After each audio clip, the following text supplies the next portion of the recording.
ప్రతి క్షణం సమాజం కోసం మీ మిత్ర న్యూస్. పార్లమెంట్ ఎన్నికల సందర్భంగా నామినేషన్ల చివరి రోజు కావడం వలన మహబూబ్ నగర్ పార్లమెంటు టీఆర్ఎస్ అభ్యర్థి మన్నె శ్రీనివాస్ రెడ్డి రెండవసారి నామినేషన్ దాఖలు చేశారు. గురువారం మహబూబ్ నగర్ జిల్లా కలెక్టర్ కార్యాలయంలో రిటర్నింగ్ అధికారి జి రవి నాయక్ను కలిసి నామినేషన్ పత్రాలను సమర్పించారు. మన్నె శ్రీనివాస్ రెడ్డి వెంట మాజీ మంత్రివర్యులు వి శ్రీనివాస్ గౌడ్, మాజీ మంత్రి డాక్టర్ లక్ష్మారెడ్డి, ఎమ్మెల్యేలు ఆల వెంకటేశ్వర రెడ్డి, రాజేందర్ రెడ్డి, చిట్టెం రామ్మోహన్ రెడ్డి, అంజయ్య యాదవ్ తదితరులు ఉన్నారు. ఈ సందర్భంగా బీఆర్ఎస్ ఎంపీ అభ్యర్థి మన్నె శ్రీనివాస్ రెడ్డి మాట్లాడుతూ పార్లమెంట్ ఎన్నికల్లో మాజీ ముఖ్యమంత్రి కేసీఆర్ చేసిన అభివృద్ధి సంక్షేమ పథకాలు తమను రెండోసారి గెలిపిస్తామని ఆయన ధీమా వ్యక్తం చేశారు. కాంగ్రెస్ పార్టీ ఆధ్వర్యంలో ఏర్పడిన ప్రభుత్వం 4 నెలల్లోనే అట్టర్ ఫ్లాప్ అయిందని ఆయన తెలిపారు. గ్రామాల్లో బీఆర్ఎస్ పార్టీని కారు గుర్తును ఆదరిస్తున్నారని, తప్పకుండా భారీ మెజార్టీతో గెలుస్తామని ఆయన అన్నారు. ఈ కార్యక్రమంలో మాజీ కార్పొరేషన్ చైర్మన్లు, నాయకులు, కార్యకర్తలు తదితరులు పాల్గొన్నారు. మొన్న 18 తారీఖు నుంచి 25 తారీఖు వరకు నామినేషన్ల ఘట్టం స్టార్ట్ అయింది.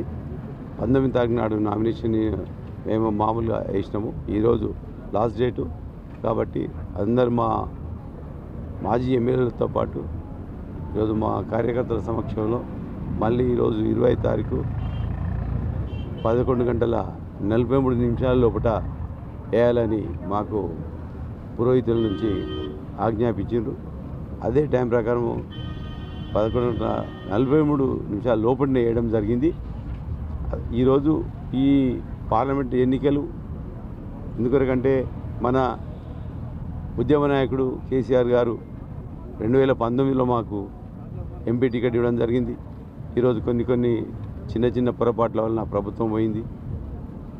ఈ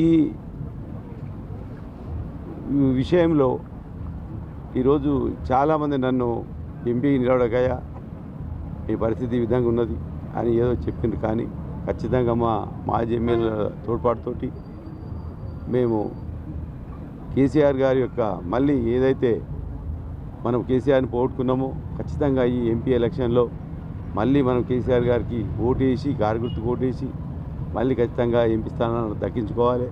ఎందుకంటే గతంలో పార్లమెంట్లో మన బీఆర్ఎస్ ఎంపీలు మన తెలంగాణ గురించి మాట్లాడడం తప్ప ఈ గతంలో ఉన్న బీజేపీ ఎంపీలు కానీ కాంగ్రెస్ ఎంపీలు కానీ ఎవరు మన తెలంగాణ పట్టించుకోలేదు.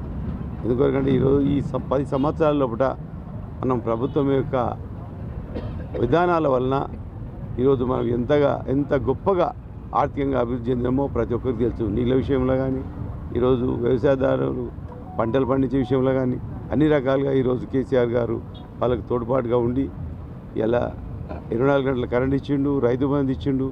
ఈ విధంగా చేసిన నాయకుడు మన దేశంలో ఎవరు లేదు. ఏ రాష్ట్రంలో కూడా ఇంత గొప్ప పరిపాలన జరగలేదు. ఎందుకంటే ఈరోజు చూస్తున్నాము, మన కళ్ళ ముంగలం ఉన్నాము. కాంగ్రెస్ వాళ్ళు ఈరోజు మోసపూరిత ప్రకటనలు చేసి గతంలో కాంగ్రెస్ పరిపాలన ఎట్లా ఉండదో ఇది నిదర్శనంగా అప్పుడు కరెంటు లేక నీళ్ళు లేక ఆత్మహత్యలు చేసుకున్న పరిస్థితుల్లో కూడా ఉంటుండే. మళ్ళీ ఇప్పుడు అదే స్టార్ట్ అయింది.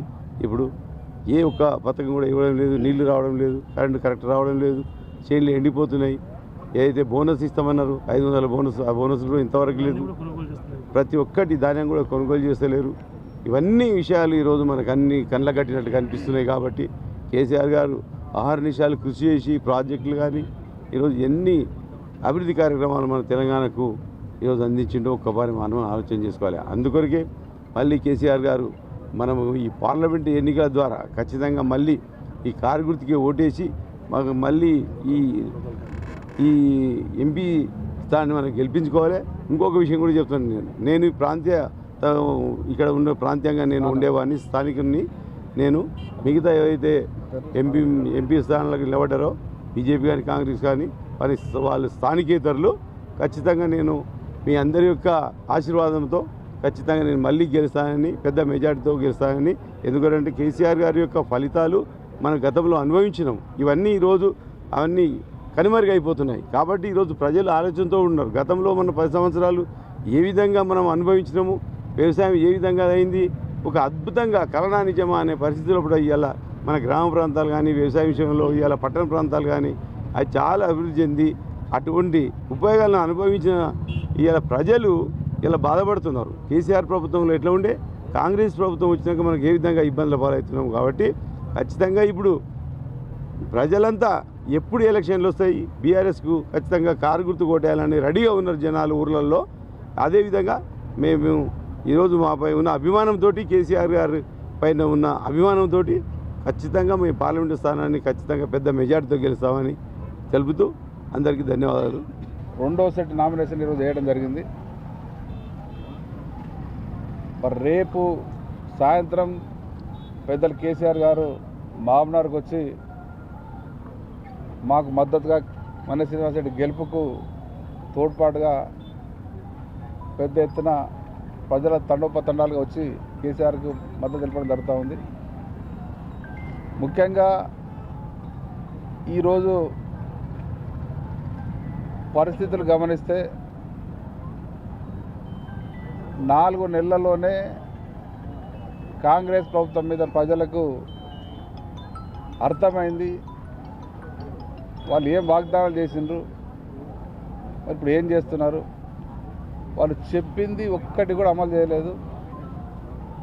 వాళ్ళు చేసిన వాగ్దానాలు పక్కెడితే గత ప్రభుత్వంలో మేము సెటప్ చేసిన కార్యక్రమాలు కూడా వాళ్ళకు అమలు చేయడానికి, వాళ్ళకి నిర్వహణ చేయడానికి కూడా చేతనం కావట్లేదు.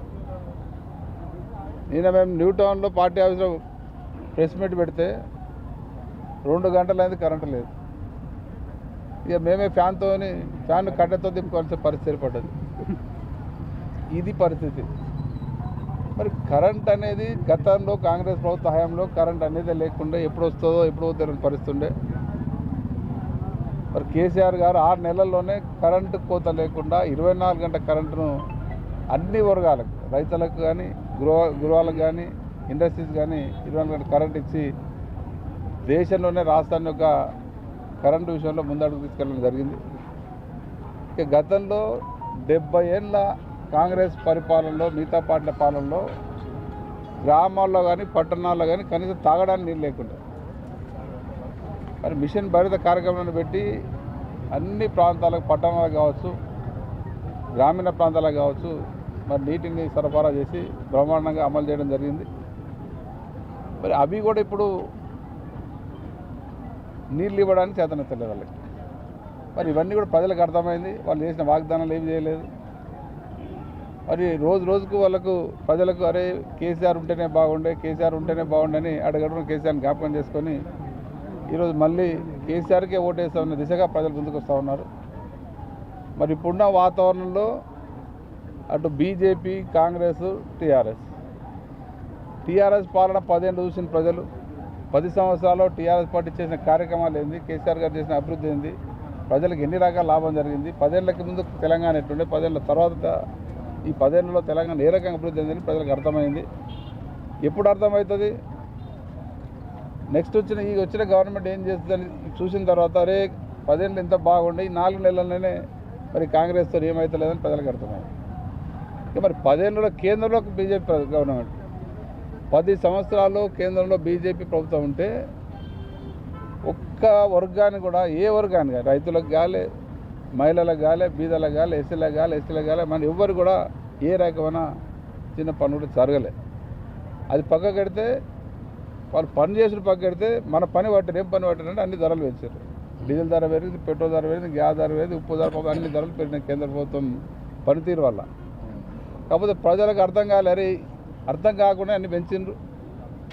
ఇప్పుడు అందరికీ కూడా అవగాహన వచ్చింది. వాళ్ళు కేవలం దేవుని పేరు చెప్పి పబ్బం గడుపుకున్నారు తప్ప మరి ప్రజలకు లాభం చేయాలి, బీదలను బాగా చేయాలి, అందరిని బాగా చేయాలని ఆలోచన చేయలే. మళ్ళీ అదే రామాలయం పేరు చెప్పి, దేవాలయం పేరు చెప్పి, రాముని పేరు చెప్పి కూడా అడగడానికి ప్రయత్నం చేస్తారు తప్ప మేము ఈ అభివృద్ధి చేసినాం, ఈ పని చేస్తామని కేంద్రం చెప్పే పరిస్థితి లేదు బీజేపీ ప్రభుత్వం. మరి ఇప్పుడు ఈ 3 పార్టీలను కంపేర్ చేసుకుంటే ప్రజలకు అర్థమవుతూ ఉంది, కేసీఆర్ ఉంటేనే, కేసీఆర్ కోటేస్తేనే మనకు మంచి జరుగుతుంది ప్రజలకు అర్థమైంది. కాబట్టి రోజుకు మళ్ళీ బీఆర్ఎస్ పార్టీ రావాలని ప్రజలు ఆలోచన వస్తూ ఉంది. మరి కాబట్టి ఖచ్చితంగా మంచి మెజార్టీతో మా అభ్యర్థి మన శ్రీనివాస్ గెలవబోతూ ఉన్నాడు. రేపు కూడా పెద్ద ఎత్తున ఈ 7 నియోజకవర్గాల నుంచి, ఈ పార్లమెంట్ నుంచి కేసీఆర్ గారి ప్రోగ్రాంకి రావడానికి పెద్ద ఎత్తున ప్రజలు రావడానికి సిద్ధంగా ఉన్నారు. వాళ్ళే మాకే అడుగుతారు, సార్ మేము వస్తామనే పరిస్థితి ఏర్పడుతూ ఉంది. మరి బ్రహ్మాండంగా ర్యాలీతో మరి మీటింగ్ కూడా ఏర్పాటు చేయడం జరిగింది. దాన్ని కూడా అందరూ ఇంకా పెద్ద తరలించాలని కోరుకుంటూ